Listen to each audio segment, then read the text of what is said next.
On a souvent une idée de l'écriture qui est très, très haute, mais justement dont on n'est pas capable. Hein. Voilà, on peut lire, on peut être un très gros lecteur. On se dit, ben moi je ne sais pas écrire, je ne suis pas poète, je ne suis pas romancier. Et c'est vrai que ça demande déjà du goût, un goût, et puis une pratique, un entraînement. Mais souvent on a une idée, par exemple, que la poésie c'est une sorte d'état supérieur de l'art et qu'il y a des sujets qui sont poétiques et des sujets qui ne le sont pas.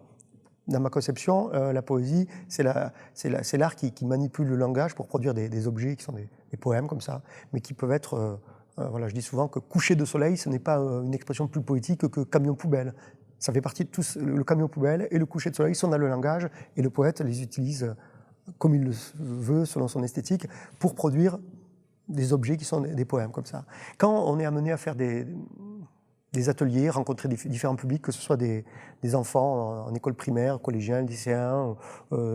des personnes en maison de retraite, des publics de médiathèque, donc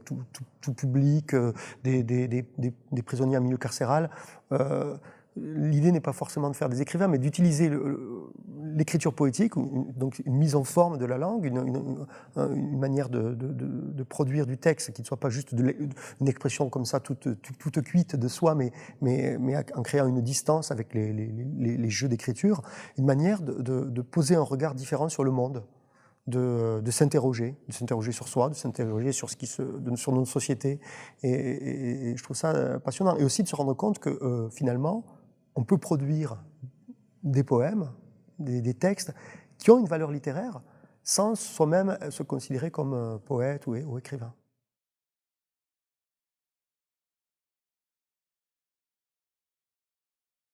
Georges Perec, qui est un membre important de l'Oulipo, un membre très connu, lorsqu'il écrivait des textes du type espèce d'espace, tentative d'épuisement d'un lieu parisien, il travaillait presque sur un niveau zéro de la littérature. Il s'intéresse à quelque chose qu'il appelait l'infraordinaire. L'infraordinaire, c'est notre vie de tous les jours, et c'est les choses qui ne sont pas justement spectaculaires, qui ne font pas la une des journaux, mais qui sont des choses qui sont, si on se met à les regarder, à les étudier, à essayer de les rendre du coup par l'écriture, qui sont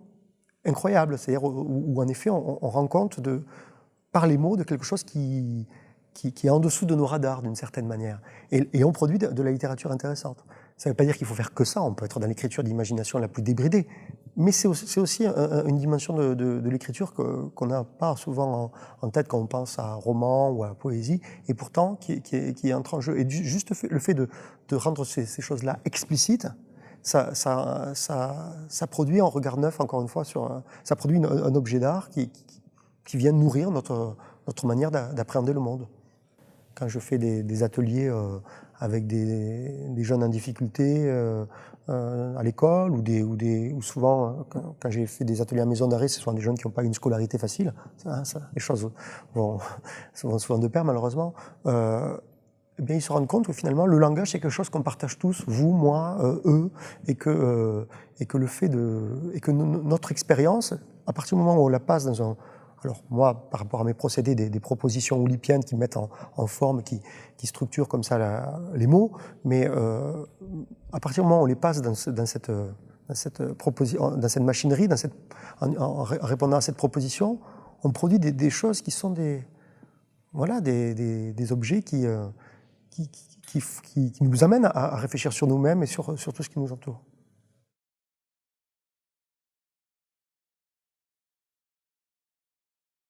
La force de la littérature, pour moi, c'est vrai peut-être pour d'autres arts, c'est en utilisant ce bien commun qui est le langage, hein, dans une langue donnée, mais bon, il y a aussi la traduction qui existe. Ça nous permet à la fois d'être ici et ailleurs. Ça nous permet d'être à la fois de nous évader si on veut, mais ça nous permet aussi de nous interroger sur l'ici. C'est-à-dire que cette évasion, j'aime pas trop le terme évasion, mais ce transport vers un ailleurs, qui soit dans le temps, dans l'espace, qui soit dans des imaginaires différents, c'est aussi une manière de réinterroger notre réel. Et il y a des textes qui nous plongent directement dans le réel et encore une fois, on a tous une expérience unique de l'existence. L'écriture, ou l'art en général, ça vient nous permettre de réinterroger en permanence notre conception du monde et du réel. c'est ce caractère magique, c'est de se rendre compte que ce qu'on voit tous les jours, on ne le voit pas. Et que peut-être à un moment donné, en étant soi-même praticien, en écrivant, ou en lisant un texte qui porte sur quelque chose d'extraordinaire ou d'infraordinaire, on est amené à réévaluer notre regard sur le monde.